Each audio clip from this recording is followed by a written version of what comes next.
नमस्कार छात्रों, आप सभी का स्वागत है तथास्तु आईसीएस हिंदी के इस चैनल पर, जहां पर कि आज हम बात करने वाले हैं छठ पूजा। इस वीडियो में आपको मैं बताऊंगी कि छठ पूजा जो है वो क्यों होती है, और उसके साथ साथ हम ये भी जानेंगे कि छठ पूजा किसके लिए क्यों करी जाती है, इसका इतिहास क्या है, कहाँ पर इसका उल्लेखन जो है वो मिलता है।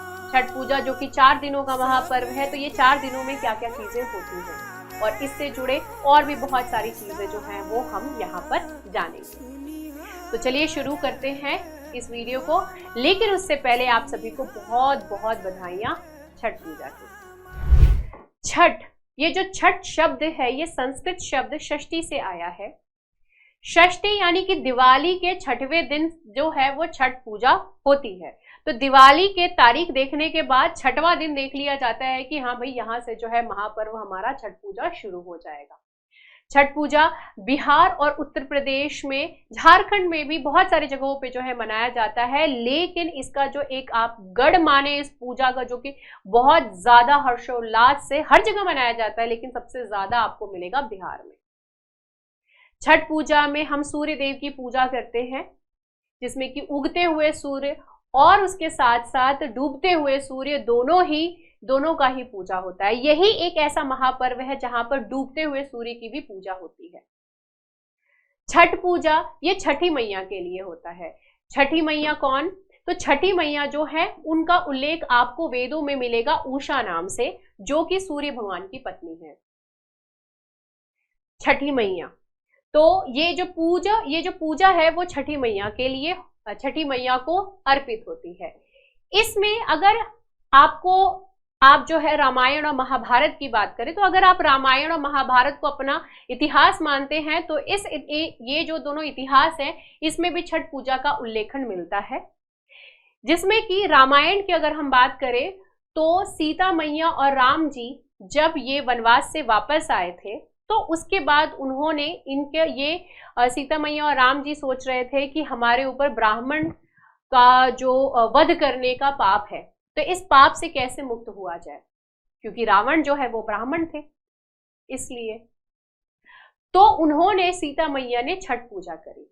वहीं पे ही अगर महाभारत की बात करें तो महाभारत में कुंती ने और द्रौपदी ने दोनों ही रखे थे ये जो पूजा का व्रत है, ये जो व्रत है ये दोनों ही ने किए थे। कुंती करी थी किस लिए? कि उनको पुत्र चाहिए था, तो उन्होंने ये पूजा करी और उनको कर्ण के रूप में जो है वो पुत्र प्राप्त हुआ। द्रौपदी किस लिए करी थी? क्योंकि उनका जो राज्य था वो अपना राज्य वापस पाना चाहती थी, तो उसी लिए जो है इन्होंने छठ पूजा करी। छठ पूजा जो है इसका उल्लेख आपको वेदों में मिलेगा, और आपको ये देखने के लिए मिलेगा कि 2000 से भी ज्यादा पुराना, मतलब 2000 वर्षों से भी कहीं ज्यादा पुराना है ये छठ पर्व। और इसको जो है साधु संत भी किया करते थे और आज भी करते हैं। और आज आप देखते ही होंगे कि बहुत सारी औरतें, और ये चीज में आप बिल्कुल भी कंफ्यूज मत रहिएगा, क्योंकि ये व्रत जो है वो आप मेल फीमेल वाला नहीं है, इसको कोई भी कर सकता है, स्त्री पुरुष कोई भी इसको जो है वो रख सकते हैं। ठीक है, अब जो छठ पूजा है, इस छठ पूजा में 4 जो है रिचुअल्स आप कह सकते हैं। तो 4 दिन क्या क्या चीजें होती हैं? तो पहले दिन जो है नहाए खाए होता है, जिसमें कि लौकी की सब्जी, अरवा चावल, दाल, पकौड़ी, आप जो है ये सभी चीजें खाते हैं। जो भी छठ व्रती होती हैं वो ये खाती हैं। उसके बाद दूसरा दिन जो है उस दिन पूजा होती है, और ये होता है खरना। खरना के दिन केले के पत्ते पर रोटी रखी जाती है। ठीक है, रोटी के ऊपर जो है वो खीर रखा जाता है, और ये जो खीर होती है वो गुड़ की बनी होती है, चीनी की नहीं बनी होती है। ठीक है, इससे ये पता चलता है कि ये गुड़ का जो आप अगर देखें तो गुड़ जो है वो ज्यादा सेहतमंद होती है, चीनी सेहतमंद नहीं होती है।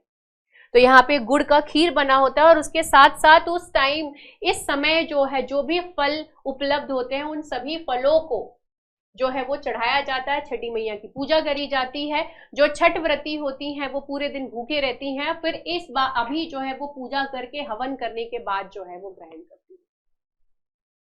फिर उसके बाद जो है 2 दिन और आगे अब जो है होता है संध्या अर्घ और उषा अर्घ। संध्या अर्घ में जो है जो छठ व्रती होती हैं वो डूबते हुए सूर्य को अर्घ देती हैं, और फिर उसके अगले दिन सुबह जो है वो छठ व्रती उगते हुए सूर्य को अर्घ देती हैं। यहां पर आप सभी लोग एक चीज को तो जरूर देख रहे होंगे कि यहाँ पर जो है सूर्य भगवान को अर्घ दिया जा रहा है। तो सूर्य भगवान को इतना ज्यादा जो है वो महत्व क्यों दिया जा रहा है? तो ये चीज तो हम सभी को पता है कि अगर सूर्य ना हो तो इस धरती पे जीवन ही नहीं रहेगी। सूर्य नहीं होगा तो यहाँ पर किसी भी तरीके का कोई भी जीव जंतु अगर आप बात करो तो आप देखिए जैसे कि पौधे हैं, पेड़ पौधे, उनको प्रकाश संश्लेषण यानी कि फोटोसिंथेसिस का जो प्रोसेस है वो करना होता है अपने लिए खाना बनाने के लिए। तो जब पेड़ पौधे होंगे तो और जानवर होंगे, वो जानवर होंगे तो उनके ऊपर जो भी डिपेंडेंट है वो जानवर रहेंगे, और ये सभी रहेंगे तो इंसान भी रहेंगे। ये सभी, जब सूर्य रहेगा तो बारिश भी होगी, सूर्य रहेगा तो ये धरती रहेगी। सूर्य के बिना जो है ये धरती पे कुछ भी नहीं रहेगा। तो सूर्य की महत्वता जो है वो यहाँ से पता लगती है। इसके साथ साथ सूर्य की महत्वता को जो है उनको एक तरीके से थैंक यू बोलने के लिए आप कह सकते हैं, उनको धन्यवाद देने के लिए ये कह सकते हैं कि ये पूजा होती है। उसके साथ साथ आपने ये चीज भी देखा होगा कि जब ये छठ पूजा होती है तो लोग घाट पर जाकर के बैठते हैं। लोग अपने अपने घर में अलग अलग पूजा नहीं करते हैं, सब साथ में बैठे रहते हैं, जहां पर कि अलग अलग लोग आए रहते हैं, कहीं कहीं से लोग आपस में बात कर रहे होते हैं, गीत गा रहे होते हैं, पूजा कर रहे होते हैं।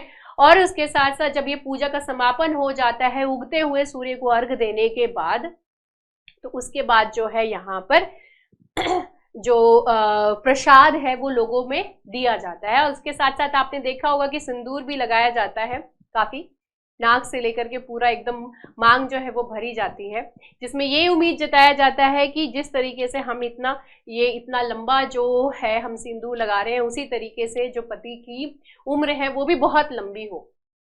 आस्था है ये सभी। इसमें जो है बहुत सारे लोग जो क्रिटिसाइज भी कर सकते हैं इस चीज को लेकर के, लेकिन ये सभी आस्था है। हम सभी जो है एक उम्मीद पे जीवित हैं, हम सभी इस धरती पर। तो छठ पूजा जो है वो ये बताती है कि आप उग रहे हो सूर्य के समान, या फिर कभी डूब भी रहा हो आपका, कभी आपको ऐसा लग रहा हो कि कहीं मेरा जो भविष्य है वो कहीं डूब रहा हो, तो ऐसा मत सोचिएगा कि अगर अंधेरा आता है तो उसके साथ उजाला भी आता है। तो अंधेरा आया, उसके बाद जो है उजाला जरूर आएगा। इसी उम्मीद के साथ यहाँ पर जो है आप सभी को बहुत बहुत धन्यवाद करूंगी, और छठ पूजा की फिर से बहुत बहुत बधाइयां दूंगी। इस उम्मीद को अपने साथ बांध करके रखिए कि अंधेरा है तो उजाला जरूर आएगा, जरूर आएगा। सो छठ पूजा की आप सभी को बहुत बहुत बधाइयां। मिलते हैं अब अगले वीडियो में। नमस्कार।